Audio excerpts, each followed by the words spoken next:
Hello guys and welcome back to Planet 40k. We've got another Tyranid video for you today, and I don't know if it's going to be a bite-sized review or a full-size review. I'm not sure yet because it's the first one we've done on the Tyranids Codex. So today we're going to be talking about the Biovores from the Tyranid Codex, which of course is a heavy support selection available to us. Now if you wanted to purchase one of these models, it's £27.50 in the UK or $45 in the US. That's going to get you one, and unfortunately it's going to be a resin kit. Yep, I know there's going to be moans and groans, but that's the way it is at the present time.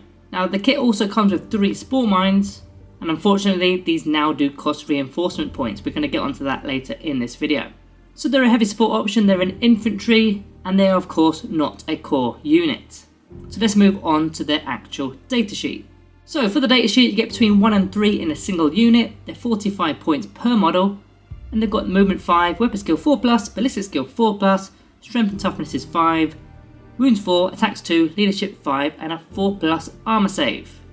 So fairly resilient without an invuln save of course, with the toughness 5, with 4 wounds on top of that, and having 3 per model, or 3 per unit rather.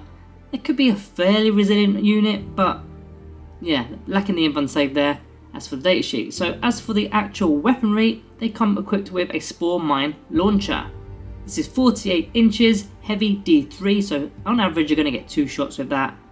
And there's no strength, there's no AP, there's no damage, it's indirect fire, as long as they are visible to a synapse creature. And each time you make an attack with this unit, or with this model, if a hit is scored, the target receives 1 mortal wound. Now this is going to be pretty good against tougher opponents. They're not necessarily vehicles and monsters because they're going to have tons of wounds, but maybe Custodes for example, infantry models, they've not got a heap amount of wounds, they've not got loads of wounds, but taking off every single wound can be quite crucial. So this is where these guys do come quite good.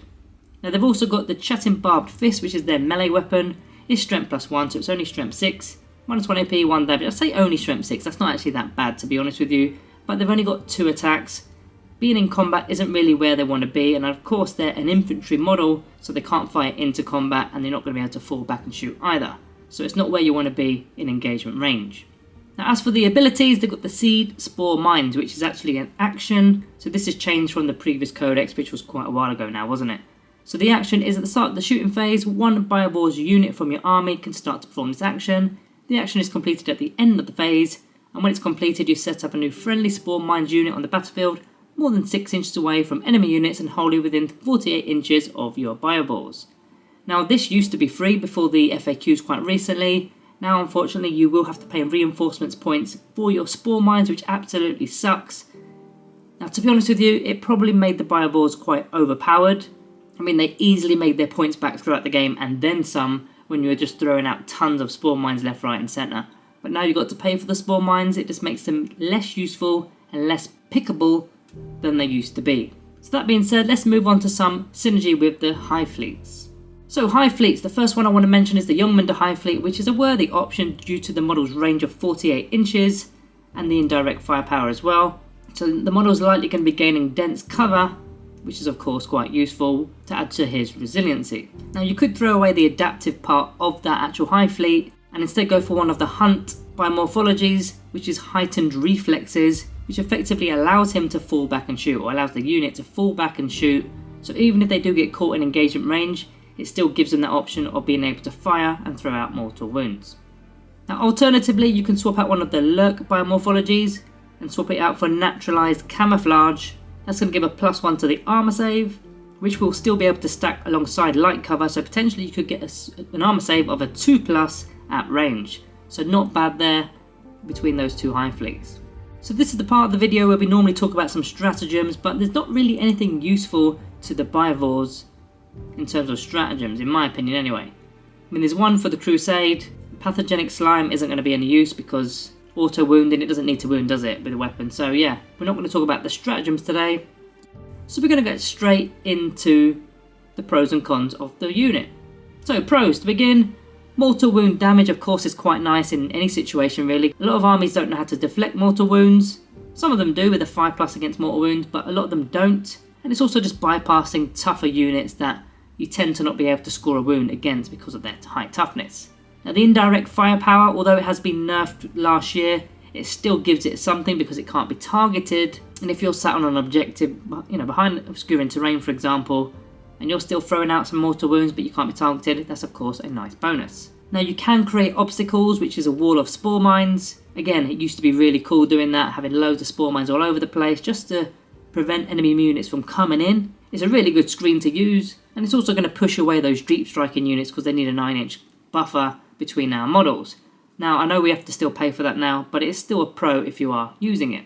And the fourth one here on the list is cheap infantry for secondary objectives. Now some of our secondary objectives require infantry models only, such as raise the banners for example. Maybe the new R&D, I don't know what they've called it. Is it R&D? No, I don't think it's R&D anymore, but whatever that's called now, it's an option to be able to do that action to score those secondary points. And of course, this is the kind of model that you could use to sit on your home objective as well, scoring your primaries. Now as for the cons for taking the Biovores, first of all, the spawn mines are not free anymore. We kind of just mentioned that already. You're going to be paying 10 points per spawn mine if you want to use them. You don't have to do the action, don't get me wrong, but yeah, that was why they were good, wasn't it? They've got a slow movement of 5 inches, so they're not going to get anywhere quick enough. But, I mean, I suppose they've got that range to counteract their lack of movement. They've not got much unit synergy. I mean, they're not core, and there's not much that's going to be buffing this kind of unit. And they're also lacking stratagem options, as we also alluded to earlier in this video.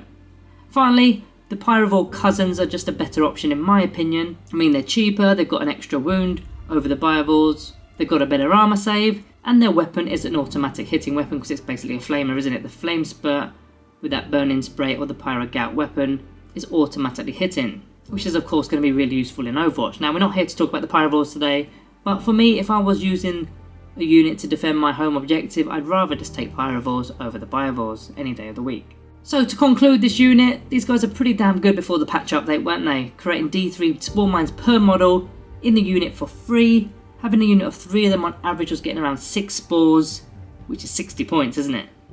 And that's per turn as well. I mean, the Biovores cost 135 for 3, so that was crazy good.